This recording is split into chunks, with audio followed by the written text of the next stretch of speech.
Je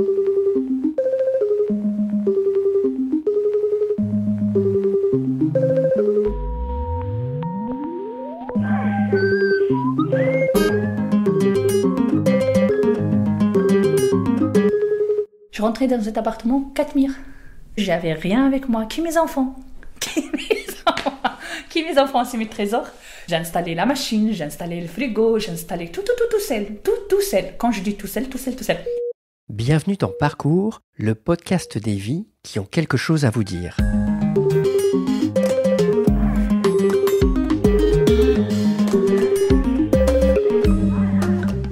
Chaque mois, Parcours va à la rencontre de femmes et d'hommes que l'on entend peu. Ils ou elles ont connu une situation d'exclusion et témoignent de leur quotidien, racontent leur trajectoire, confient leurs espoirs et leurs engagements. Pour ce 3e épisode, notre journaliste Benjamin XVI a rencontré Sana. Sana est trentenaire, tunisienne et diplômée en chimie. En 2019, elle s'est séparée de son mari violent et a quitté la Corse où ils vivaient ensemble. Après 1 an de galère d'hôtel en foyer, elle a fini par trouver un logement social à Vaux-en-Velin dans la banlieue de Lyon. Elle y élève seule ses 2 enfants, Isra, 7 ans, et Ryan, 9 ans.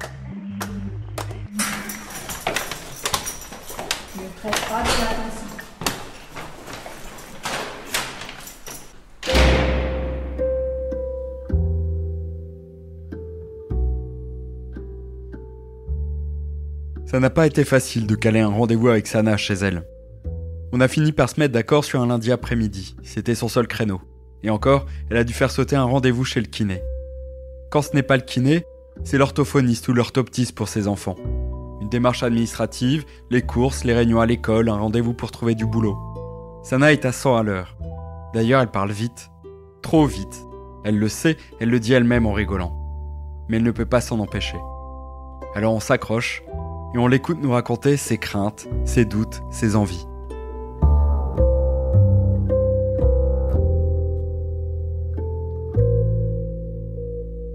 Moi, je me disais comment ils vont vivre mes enfants, ils voient tout. Mais alhamdoulilah, heureusement, ils n'ont jamais vu rien de tout. Même quand je vois moi, et ils ne le voient pas. Je voulais pas qu'ils fréquentent le quartier. Vous, c'est connu la drogue et tout. Toutes les voitures, c'est brûlé. En fait, c'est pas facile. C'est récemment que je laisse mes enfants, ils descendent. Sans moi, ils ne descendent pas.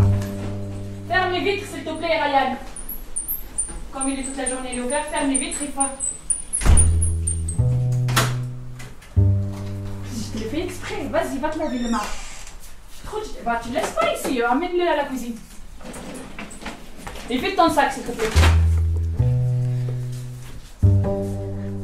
C'est normal que je laisse pas mes enfants, ils fréquentent, c'est pas facile. D'élever un enfant, déjà leurs parents ils sont là, c'est pas facile. Imaginez-vous que je suis tout seul, donc c'est une grosse charge et responsabilité. Toujours j'ai peur que mes enfants, je vais perdre le contrôle sur eux et tout, ils vont réclamer de sortir à l'extérieur. Ils me trouvent que je suis dure, mais ils vont comprendre que je suis dure pour eux. Une maman seule, elle joue 2 rôles. Papa et maman. C'est pas facile, vraiment c'est pas facile d'élever les enfants et tout seul, c'est pas facile, mais je lâche pas. C'est un gourde, lave-le, tiens. Mets-le dans le vieux, je le lave. Vas-y, prends tout, ta gourde. Prends le sac, vide-le là-bas. Et change-toi. Vas-y, prends tout. Et change-toi, mets ton pyjama et lave-toi, là, s'il te plaît. Mes enfants, toujours, ils me traitent une sorcière. Parce que pourquoi je les empêche au bonbon, je les empêche au chocolat, je les empêche pas mal de choses. Je vais essayer mon max de transmettre à mes enfants et la bonté. Hein. Je vais essayer mon max. Je suis leur modèle, je vais essayer mon max. Je me pose la question. Je suis leur modèle et ils ne brossent pas les dents comme moi. Or que leurs dents, ils sont pourris. Je me dis comment ça marche alors dans la bonté. Je sais pas, je suis pas parfaite, je suis pas au top. Mais il y a des choses, hein.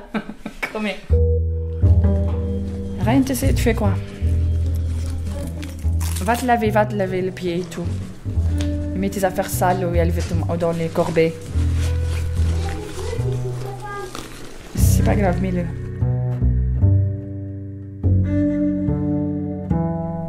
On juge vite.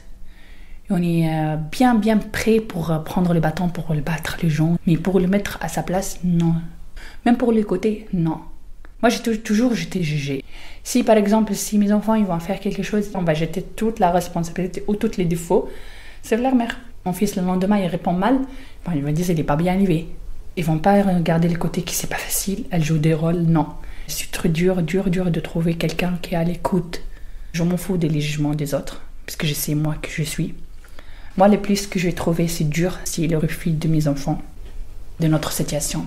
Parfois, mes enfants, ils se sentent mal à cause de leurs amis qui le font sentir c'est vraiment qu'il n'a pas un papa. Il n'y a pas un papa qui le cherche, il n'y a pas un papa qui le voit pendant les vacances, qu'il a un maman qui est tout seul et tout. Donc, ça le touche beaucoup, mes enfants. Ça le touche beaucoup, beaucoup. Mon fils, toujours, il veut le montrer qu'il a un papa. Qui, même il n'est pas là, il est en Corse, mais il a un papa et qui vraiment, il raconte pas des mensonges.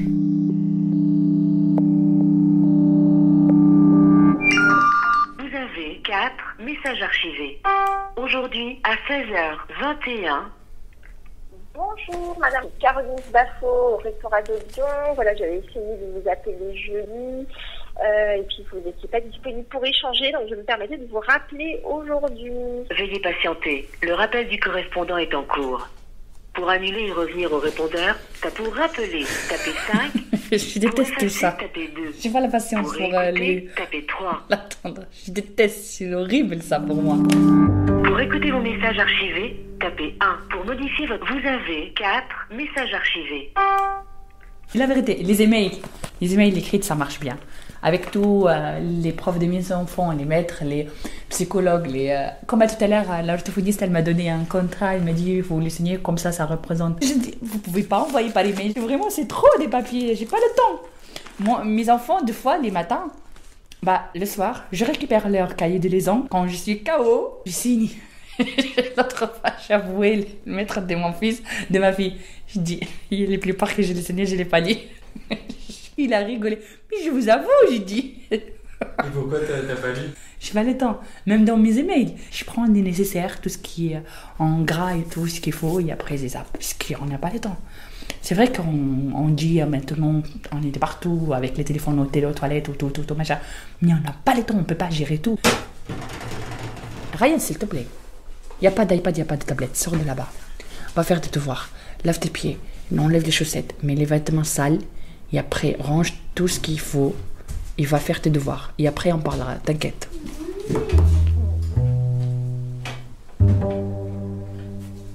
Imaginez-vous, Ryan, lundi dernier, il avait un rendez-vous à 15h à l'orthophoniste et à 16h à Villeurbanne chez l'orthodontiste. Du coup, on était dans les speeds. Pareil avec Sra. Dès 10h, j'avais rendez-vous avec Sra pour son contrôle dentaire et tout. À 9h30, je le sors de l'école. Et elle retourne à l'école à 11h. On peut pas gérer tout. Je suis épuisée quand je rentre dans mon lit. Épuisée. Non, mais c'est vrai, je rigole, mais...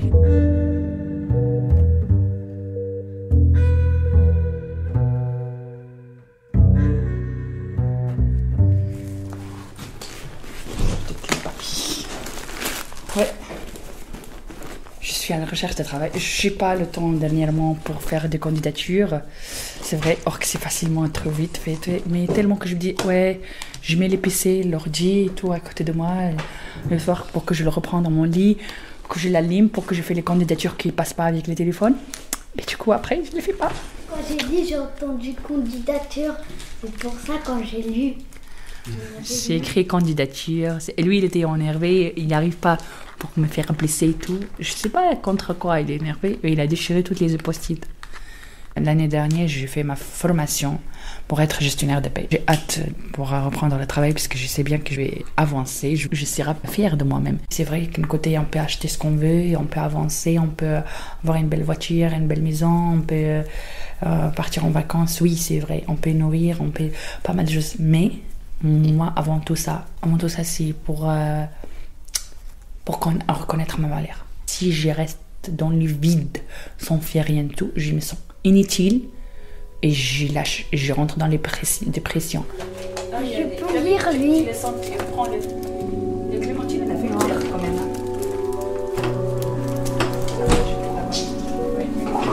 Va te laver, va te changer. Vas-y, ce qu'il y a de devant. Comme ça, tu es tranquille après.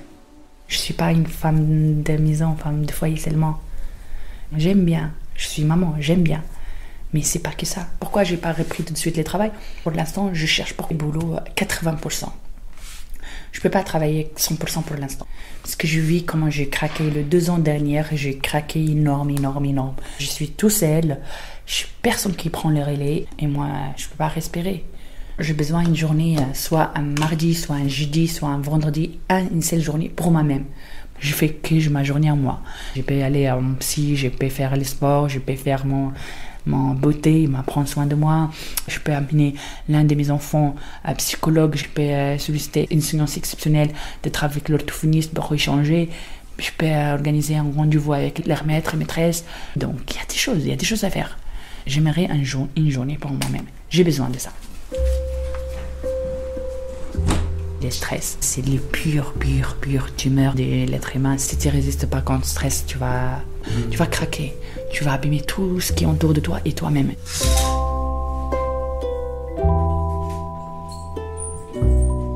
Merci d'avoir écouté Parcours, le podcast des vies qui ont quelque chose à vous dire, réalisé par la rédaction du Secours catholique. À bientôt pour un prochain épisode.